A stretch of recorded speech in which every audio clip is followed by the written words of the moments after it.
Bien, pues continuamos. Si bien ya durante el desarrollo del neoclásico y gracias a la Ilustración, el tema religioso pasó a un, no diría ni un segundo término, sino a un quinto plano. O sea, ya el tema religioso no era tan importante por justamente esta idea del laicismo que se impulsó por la, eh, la Ilustración. Esta idea en donde de pronto el clero y la religión ya no eran importantes bajo el esquema de eliminar la superstición y la ignorancia. Se consideraba la iglesia como uno de los principales elementos que detenían el libre pensamiento de la gente. Entonces comenzó a darse una escasa promoción hacia la iglesia. Pero no por eso significa que no siguiera teniendo poder. En Francia era el primer estado, aunque después de la Revolución Francesa, bueno, las cosas cambiaron y seguían el desarrollo de la arquitectura religiosa. Ya no encontramos las grandes catedrales de la arquitectura gótica, por ejemplo, o medieval, pero sí encontramos iglesias muy representativas. Aquí tenemos la iglesia de San Sulpicio en París de 1800. Bueno, duró bastante, de 1600 a 1870, pero en 1777 un italiano, Giovanni Niccolò Servandoni, termina la fachada de esta iglesia y vemos cómo hay un diseño muy clásico. El manejo de estos pasillos, en donde vemos que específicamente vaya, este pasillo que nos recuerda a las estoas griegas, que eran pasillos en donde un lado había un muro y del otro lado habían columnas. Estas torres con un manejo muy clásico en su decoración. Vean la proporción de la escala humana con el peralte que tiene este pedestal que soporta una gran columna toscana. Es una columna toscana en el cual vemos además un manejo muy interesante de un entablamento dórico. Así es, no corresponde la columna con el entablamento. Vemos aquí su dintel con unas platabandas, esa línea que se alcanza a ver ahí. Vemos el friso, y el friso está constituido por metopas y triglifos. Los triglifos son estos elementos que están en la parte superior de las columnas y que vienen a generar un ritmo entre los intercolumnios. La metopa es todo este elemento limpio que en la antigüedad podía tener algún elemento escultórico, y entonces es metopa, triglifo, metopa, triglifo, metopa, triglifo. Y luego su cornizamiento. Vemos de pronto cómo estos esquemas nos recuerdan a los edificios romanos imperiales. Una de las grandes joyas del neoclásico europeo es el Panteón de París de Santa Genoveva de Jean-Germain Soufflot. Vemos esta gran obra de 1789 en donde este esquema nos recuerda un tanto al acceso del Panteón de Agripa. Vemos otra vez el tímpano, el frontón triangular, y esto es lo interesante. Resulta que, recuerden que eso se le llama nave, esto transepto. Justamente en el crucero, que es la intersección de la nave de la nave central y el transepto, encontramos una cúpula. Y lo interesante de esta cúpula es que es una doble cúpula.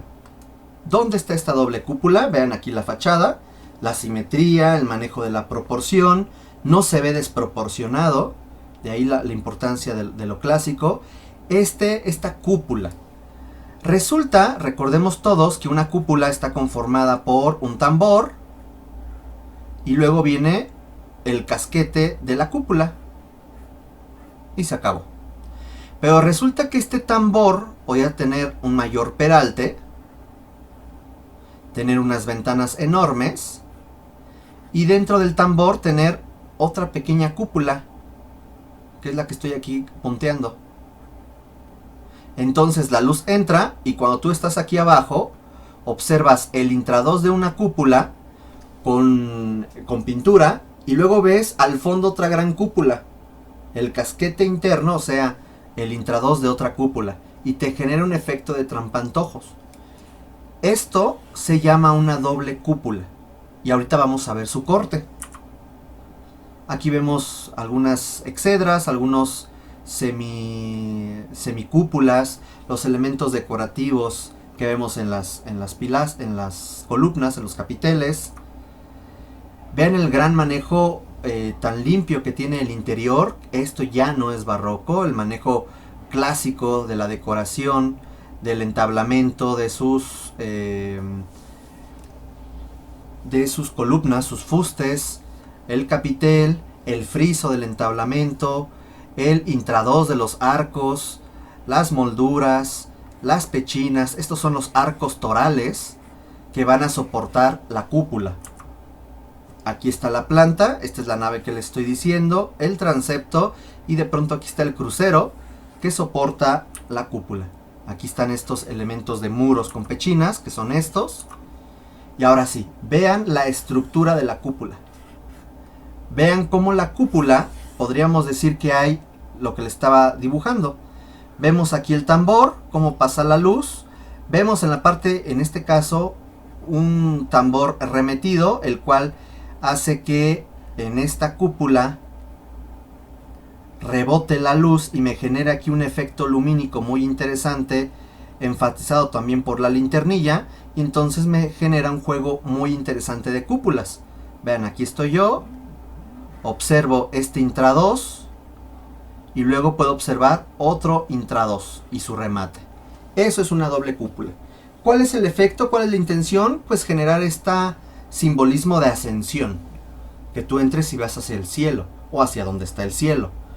Es un aspecto simbólico de la cuadratura del círculo que habla del cielo y lo terrenal, y bueno, se enfatiza mucho con esos elementos tecnológicos para la construcción de estos inmuebles. No hablaré de los demás aspectos porque ya es algo que seguramente ustedes ya vieron en la arquitectura gótica, en el semestre anterior, etc. Algo interesante es que Soufflot utilizó en el interior de la estructura refuerzos de hierro, a manera de varillas o ganchos que le dieran estabilidad a ciertos componentes estructurales. Eso es algo que se vuelve interesante. Otro de los edificios es este, la Madeleine, que se inició en 1764 y se concluyó en 1828 por Pierre-Alexandre Vignon. Vemos que por fuera nos recuerda mucho a, y espero que alguien de ustedes lo pueda buscar y compartir en el grupo. 1, el Panteón de Agripa, como para que nos acordemos. Y 2, busquen el Maison Carré, se escribe Maison Carré. El Maison Carré, que es un edificio que se encuentra en Nimes, Francia, y que es otra joya de la arquitectura romana imperial. Por fuera es casi una copia, pero por dentro vean cómo el esquema es totalmente diferente.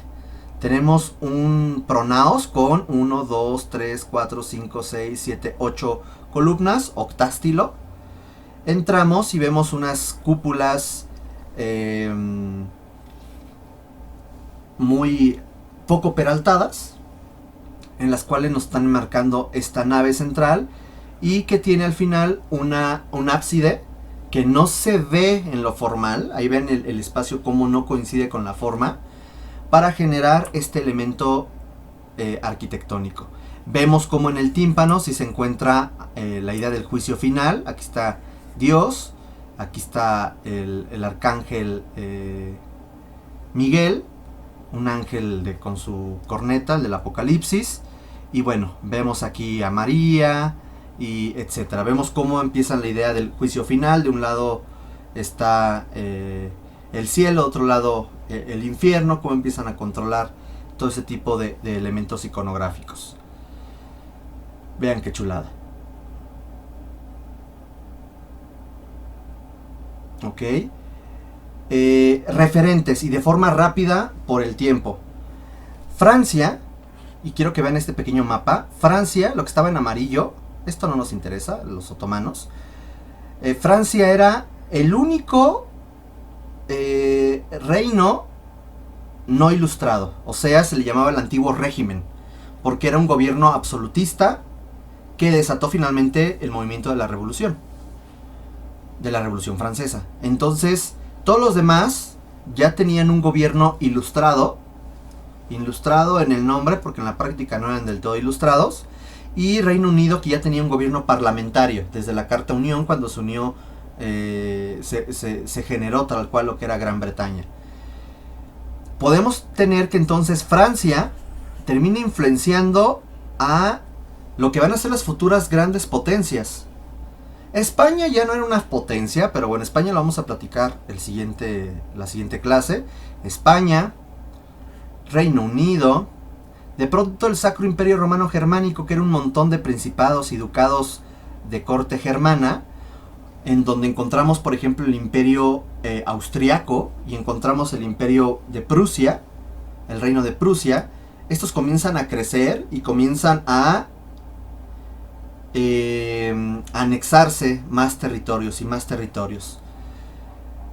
Por lo tanto, el Sacro Imperio va a tener finalmente influencias del neoclasicismo francés, en donde Austria será un referente importante, Prusia será un referente importante y Rusia también será un referente importante. ¿Ok? Vamos a ver nada más para que tengamos un bagaje visual. De Prusia, ahí en azul vemos cómo Prusia fue creciendo en territorios hasta que se convirtió, pues gran parte del Sacro Imperio Romano Germánico se lo apropió y pues surge de pronto las primeras bases de lo que vamos a ver en el siglo XIX, de lo que sería Alemania. Federico II el Grande, que es uno de los grandes personajes de la historia europea, impulsó el auge de Prusia. Y ahí vamos a tener tres arquitectos importantes: Carl Gotthard Langhans, Carl Friedrich Schlegel y Leo von Klenze. Estos arquitectos van a hacer obras como esta, que es una de las de las obras neoclásicas más importantes, la Puerta de Brandenburgo de Berlín, por Langhans, donde vemos un manejo muy interesante de la arquitectura neoclásica. No la describiré porque la hemos estado describiendo.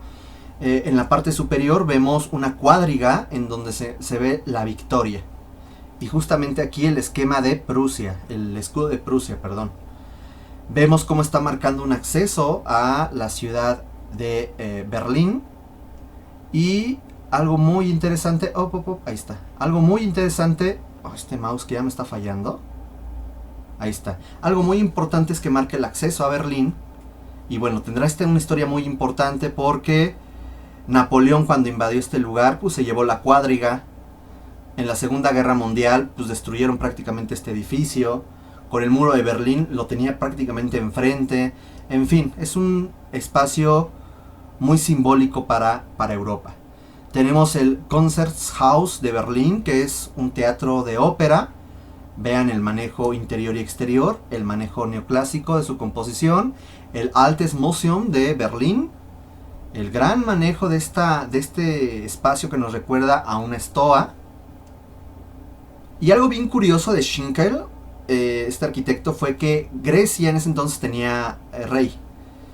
Y Friedrich Schlegel hizo una propuesta para que la Acrópolis de Atenas se convirtiera en el Palacio del Rey.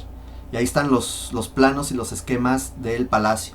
Qué bueno, pues que al final no se logró, ¿no? Digo, qué pena que eso se hubiera convertido en un palacio. Pues no. Y así tenemos otras obras como la Glyptoteca de Múnich de Leo von Klenze, el Hualaya de Baviera, que vean cómo es en la parte de arriba un elemento que nos recuerda a un Partenón de Klenze también, y el Monóptero, que nos recuerda a un Tolos también del mismo arquitecto. En Rusia vamos a encontrar también elementos muy similares a esta arquitectura neoclásica que hemos platicado en Francia y en Prusia, como es el Instituto Smolny en San Petersburgo, el Palacio Michalskovsky también de San Petersburgo, la Catedral de Kazán, que nos recuerda a estas iglesias que vimos en Italia, el Palacio de la Bolsa de San Petersburgo. Vean otra vez el manejo de los esquemas compositivos. Esta gran obra que después volveremos a platicar cuando hablemos de los escenarios como la ópera. Si bien esta no era la ópera, Rusia se convirtió en una de las grandes sedes de la danza. Y tenemos el Teatro Bonsai en Moscú de 1825 con un aforo de hasta 3000 espectadores. Luego hablaremos de este edificio. Y esta obra, que bueno, es una locura, la Catedral de San Isaac en San Petersburgo, donde vemos este manejo también del diseño compositivo neoclásico. Otra vez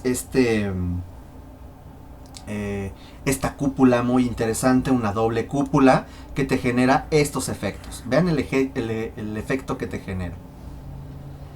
Y obviamente el diseño interior y algunos elementos dorados. No hay que olvidar que Rusia es pues una potencia, bueno, en ese entonces sobre todo, era una potencia zarista, donde su religión era el cristianismo ortodoxo. Y el ortodoxo tenía mucho a esta decoración excesiva y dorados. En el foco británico, muy importante para dar el brinco a la siguiente temática de Estados Unidos, pues están por ejemplo estas obras, el Somerset House de Londres y el British Museum de Londres. Vean estos esquemas. Este esquema nos recuerda mucho al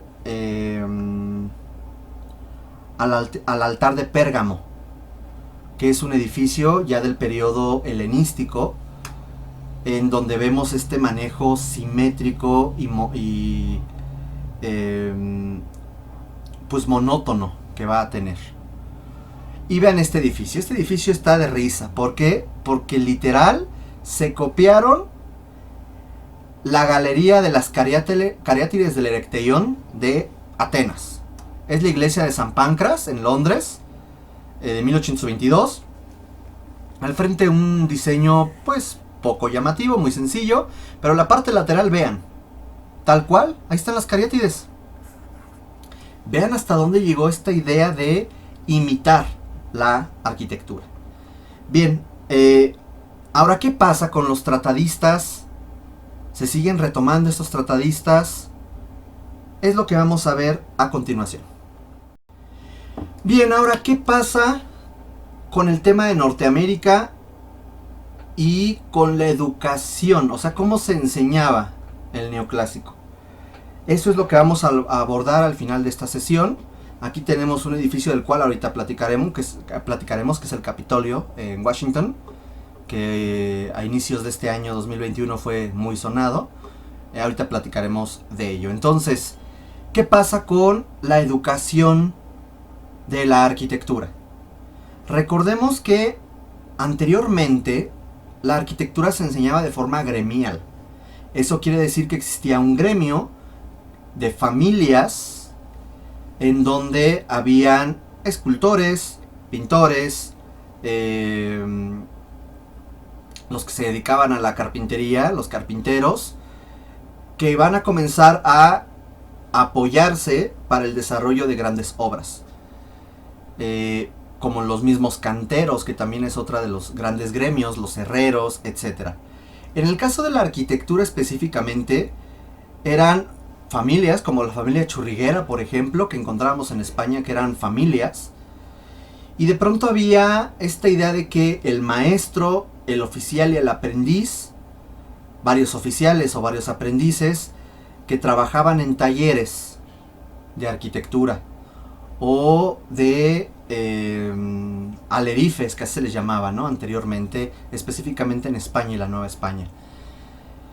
¿Se acuerdan que en 1666 se fundó la Academia de Ciencias en París? Bueno, pues justamente en el siglo XVII surgen las primeras academias. En el caso de Francia tenemos la Real Academia de Pintura y Escultura de 1648 y la Real Academia de Arquitectura de 1671. Estas, ya para mediados del siglo VIII, estas escuelas van a asimilar este lenguaje del neoclásico, del neoclasicismo, y estas academias se van a convertir en las escuelas encargadas de difundir y de enseñar el neoclásico a los arquitectos. Porque ahora ya para ser arquitecto no tenías que ser un agremiado, ahora tenías tú que entrar a una academia y que te enseñaran, ¿ok? Por lo tanto, la idea de la academia será muy importante porque serán las escuelas de arquitectura, pintura y escultura las que van a difundir el neoclasicismo. Posteriormente, ya bajo el gobierno de Napoleón, en 1816, estas escuelas junto con la escuela de música se unen y forman algo que en el siglo XIX va a ser muy importante, la Academia de las Bellas Artes de París. Que de hecho después vamos a hablar que hay un estilo que se llama el estilo Beaux-Arts. ¿Qué es eso? Beaux-Arts, las Bellas Artes, en donde vamos a tener danza, pintura, grabado, arquitectura, música, escultura. Si bien Francia fue pionera en el desarrollo de las academias de pintura, de arquitectura y de escultura, vamos a tener que las otras potencias, como en el caso de Prusia en Berlín, funda su Academia de Artes en 1696. Luego tenemos la Real Academia de las Bellas Artes en San Fernando de 1752. Luego tenemos la Academia Imperial de las Artes de San Petersburgo de 1757. Y la Academia Real de Artes de 1768. Vean cómo finalmente Francia va a exportar la idea de tener academias de arte. Y todo gran imperio tenía que tener su academia de arte. De ahí que entonces el barroco comenzara a limitarse y ahora a difundirse e impulsarse el neoclasicismo. La educación neoclasicista se va a basar de nuevo en la educación, en los tratados de Vitruvio, Palladio, Vignola. Van a buscar elementos sencillos y claros en sus estructuras. Y de pronto los entornos edilicios podrían influir positivamente en el espíritu de los seres humanos y moverlos hacia un comportamiento guiado por la razón y la moral. Entonces se va a convertir en un símbolo de poder civil, político y burgués. Esa influencia, ese pensamiento era el que se enseñaba en las academias. Y ese fue con el que los primeros arquitectos neoclásicos comenzaron a diseñar sus primeras obras. Va a existir por ahí el padre de la historia de la historia del arte, es Johann Winckelmann, que en 1764 junto con Anton Raphael Mengs dicen, a partir de sus estudios de la antigüedad clásica, que el purismo, la serenidad y lo antiguo ahora son el nuevo modelo de belleza. Por lo tanto, se busca que los elementos puros, serenos y antiguos sean un reflejo de esta arquitectura clásica y por lo tanto sea un sinónimo de belleza. Marc-Antoine Laurier nos dice, por ejemplo, que la construcción de los edificios, todas las partes, sus espacios deben de ser funcionales.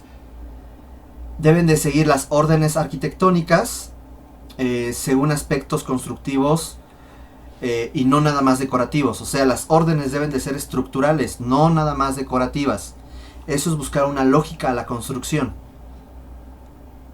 Por lo tanto, la construcción debe ser verdadera y lógica. Eso es algo que se comienza a señalar durante la educación de las academias y el neoclásico. Finalmente, por ahí tenemos Antoine Quatremer de Quins, que es un arqueólogo crítico de arte. Él va a dirigir la Academia de las Bellas Artes durante 23 años y él va a ser el asesor cultural de Napoleón Bonaparte. Entonces, por ahí, todas estas ideas de Napoleón que veremos más adelante en la arquitectura, pues va a ser un principal difusor. Aquí tenemos algunos esquemas de la arquitectura de Palladio. Aquí tenemos unos esquemas de la arquitectura de Vignola. Y de pronto también tenemos arquitectos visionarios, como es Etienne Louis Boulle. Este arquitecto será un visionario porque comienza a generar estas obras que en su momento sí se influenció, por ejemplo, con la necesidad de generar elementos simbólicos. Y la revolución industrial era algo muy de Inglaterra. Por eso en Francia todavía no se tenía la tecnología para construir esto. Pero generó los dibujos, como el cenotafio de Newton, o sea, la tumba de Newton, la perspectiva de del interior de una iglesia, o el 12º proyecto para la Biblioteca del Rey. Vean cómo son obras descomunales. Un proyecto para un Arco del Triunfo, vean la escala humana que se está dibujando ahí, eran obras enormes. O el proyecto para generar una casa de ópera en París. Se quedaron solamente en bocetos, no se desarrollaron. Pero este señor será un visionario que al final va a influir en arquitectos de finales del siglo XIX y principios del, pues todavía el desarrollo de la mitad del siglo XX. Esta arquitectura llamada arquitectura visionaria. Luego, ¿qué pasa con Estados Unidos? Y para finalizar, estamos viendo hace unos minutos la arquitectura de Inglaterra de forma muy rápida, recordando que en Inglaterra como tal no hubo un desarrollo de la arquitectura barroca, y las 13 colonias, que eran colonias de Inglaterra, van a tener un desarrollo cultural, arquitectónico, artístico similar pues a Inglaterra. Sin embargo, va a pasar algo bien interesante a raíz de la independencia. Resulta que una vez que se logra la independencia de Estados Unidos busca mostrarse como una potencia totalmente autónoma en todos los sentidos. Vio a América como el lugar ideal para él ser la principal potencia, porque no tenía ni a franceses. Bueno, ahí todavía estaba el virreinato de la Nueva España y las diferentes dependencias españolas, pero dijo, más adelante, luego lo veremos, América para los americanos. Bueno, resulta que ellos decidieron que las nuevas instituciones federales, judiciales y educativas deberían adoptar el vocabulario clásico en referencia a la arquitectura grecorromana. Ok, ahí todo bien, como el neoclásico, pero no para seguir las ideas de la Ilustración específicamente, o específicamente de Inglaterra, sino porque ellos querían mostrarse como una democracia y una república. ¿Y en dónde encontramos la república y la democracia?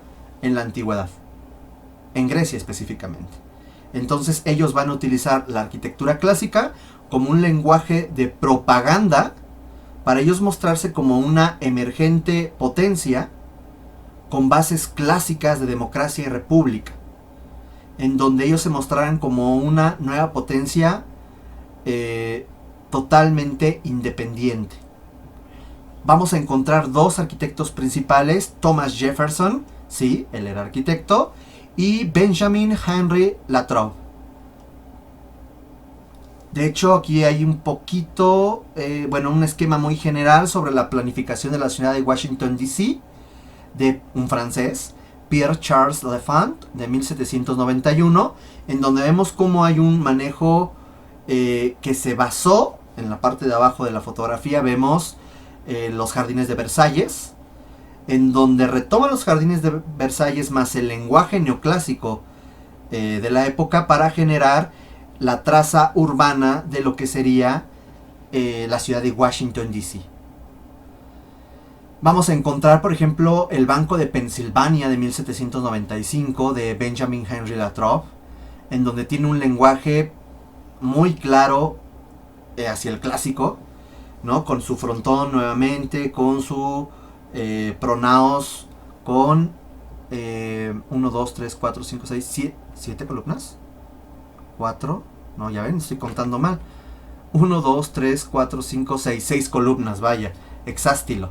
Pero vean cómo las columnas laterales están muy pegadas, ¿no? Es de estas variantes en el diseño. El manejo de las balaustradas, las cornisas y ciertos elementos decorativos nuevamente muy neoclásicos. Pero la obra cumbre del neoclásico que se va a desarrollar durante el siglo XIX, estamos viendo nada más finales del 18 y principios del 19. Será el Capitolio de Washington, D.C., donde van a tener varios arquitectos, entre ellos Henry Latrobe, y vemos un edificio muy interesante en donde tiene un esquema, vean los laterales, que nos recuerda esta idea de accesos porticados.